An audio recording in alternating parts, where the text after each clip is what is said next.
देखो क्या राष्ट्रीय गीत को आज 150 वर्ष हो रहा है और राष्ट्रीय गीत पंकज चट्टोपाध्याय ने जब बनाया था तो ये भारत की आज़ादी का मंत्र बन गया था और इसी मंत्र को लेकर के देश के लाखों लोग कुर्बान हुए थे देश की आज़ादी के।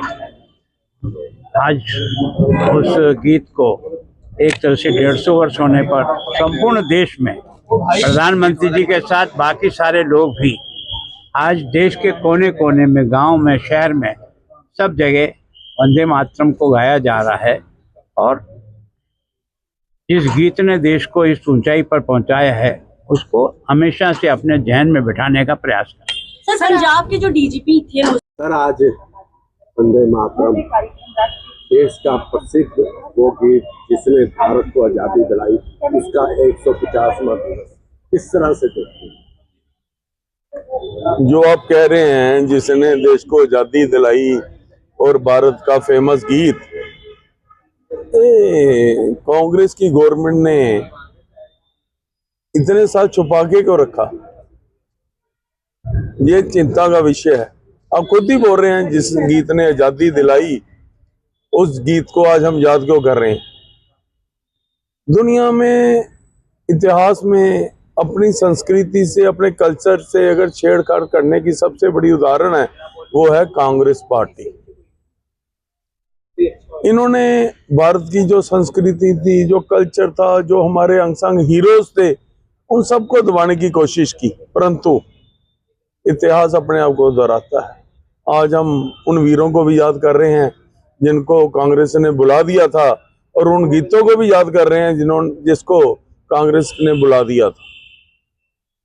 और आज भारत की जनता देख रही है कि देश कहाँ जा रहा है। हमारे प्राइम मिनिस्टर नरेंद्र मोदी जी की क्या विजन है, वो देश को कहाँ ले गए और आज दुनिया में इस देश का क्या स्थान है, हमारे से बेटर आप जानते हैं। सर, आज जिस तरह से कहा जाता है कि राज्यपाल जी ने भी कहा, शासक ने कहा, जलियांवाला बाग में जिस तरह से गोलियां चली, हर गोली जब लोगों को लगती थी तो उनके मुंह से आवाज निकलती थी वंदे मातरम। सुभाष चंद्र बोस जिन्होंने हिंद फौज बनाई, उन्होंने भी नारा दिया था वंदे मातरम। भगत सिंह जिनको फांसी लगी, उन्होंने उससे पहले बोला वंदे मातरम। किस तरह से देखते हैं ये आजादी? बहुत अच्छा होगा अगर ये क्वेश्चन कांग्रेस के लीडरों से पूछिए जिन्होंने इस देश की संस्कृति, कल्चर को खत्म करने के लिए कोई कसर नहीं छोड़ी। आज वीर सावरकर की हिस्ट्री के बारे में लोग जानते हैं और इस खानदान की हिस्ट्री के बारे में लोग जानते हैं। पहले लोग बोलते नहीं थे, लोगों को कम ज्ञान दिया इन्होंने कहा भी हमने ही आज़ादी दिलाई, पर जब एक्चुअल पोजीशन, एक्चुअल हिस्ट्री सामने आई तो लोग इनका क्या हाल कर रहे हैं देख लीजिए आप। स्वाय इनको चोरी चोरी चोर, चोरी चोर चोरी, इसके अलावा कोई काम नहीं है। चोर तो ये खुद है, वो मैं नहीं कह रहा, वो सुप्रीम कोर्ट कह रहा है। सुप्रीम कोर्ट के कहने से इसके ऊपर FIR हुई है। तो चोर चोर मुसेरे भाई आजकल इकट्ठे हो रहे हैं, पर हम भारत को, हमारे प्राइम मिनिस्टर दुनिया के नंबर 1 पोजीशन पे लेके जाएंगे, ऐसा हमें विश्वास है। देखो क्या राष्ट्रीय गीत को आज 150 वर्ष हो रहा है और राष्ट्रीय गीत पंकज चट्टोपाध्याय ने जब बनाया था तो ये भारत की आज़ादी का मंत्र बन गया था और इसी मंत्र को लेकर के देश के लाखों लोग कुर्बान हुए थे देश की आज़ादी के। आज उस गीत को एक तरह से 150 वर्ष होने पर संपूर्ण देश में प्रधानमंत्री जी के साथ बाकी सारे लोग भी आज देश के कोने कोने में, गांव में, शहर में, सब जगह वंदे मातरम को गाया जा रहा है और जिस गीत ने देश को इस ऊंचाई पर पहुंचाया है उसको हमेशा से अपने जहन में बिठाने का प्रयास करें।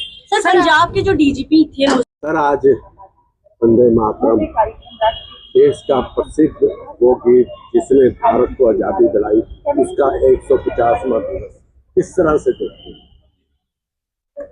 जो आप कह रहे हैं जिसने देश को आजादी दिलाई और भारत का फेमस गीत, कांग्रेस की गवर्नमेंट ने इतने साल छुपा के क्यों रखा? ये चिंता का विषय है। आप खुद ही बोल रहे हैं जिस गीत ने आजादी दिलाई, उस गीत को आज हम याद क्यों कर रहे हैं?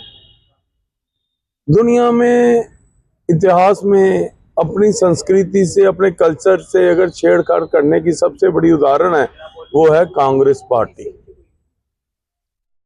इन्होंने भारत की जो संस्कृति थी, जो कल्चर था, जो हमारे अनसंग हीरोज थे, उन सबको दबाने की कोशिश की, परंतु इतिहास अपने आप को दोहराता है।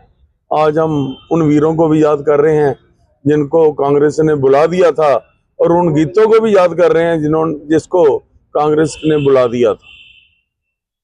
और आज भारत की जनता देख रही है कि देश कहाँ जा रहा है। हमारे प्राइम मिनिस्टर नरेंद्र मोदी जी की क्या विजन है, वो देश को कहाँ ले गए, और आज दुनिया में इस देश का क्या स्थान है, हमारे से बेटर आप जानते हैं।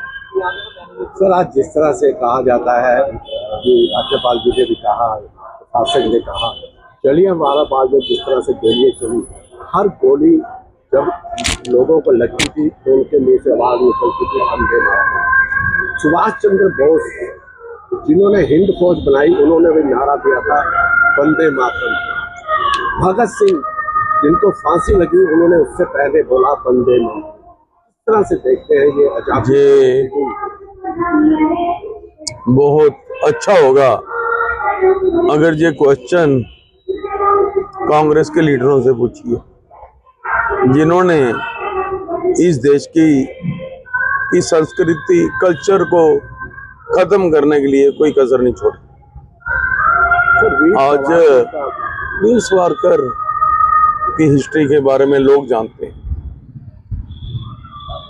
और इस खानदान की हिस्ट्री के बारे में लोग जानते हैं। पहले लोग बोलते नहीं थे, लोगों को कम ज्ञान दिया इन्होंने कहा भी हमने ही आज़ादी दिलाई, पर जब एक्चुअल पोजीशन, एक्चुअल हिस्ट्री सामने आई तो लोग इनका क्या हाल कर रहे हैं देख लीजिए आप। स्वाय इनको चोरी चोरी चोर, चोरी चोर चोरी, इसके अलावा कोई काम नहीं है। चोर तो ये खुद है, वो मैं नहीं कह रहा, वो सुप्रीम कोर्ट कह रहा है। सुप्रीम कोर्ट के कहने से इसके ऊपर FIR हुई है। तो चोर चोर मुसेरे भाई आजकल इकट्ठे हो रहे हैं, पर हम भारत को, हमारे प्राइम मिनिस्टर दुनिया के नंबर 1 पोजीशन पे लेके जाएंगे, ऐसा हमें विश्वास है।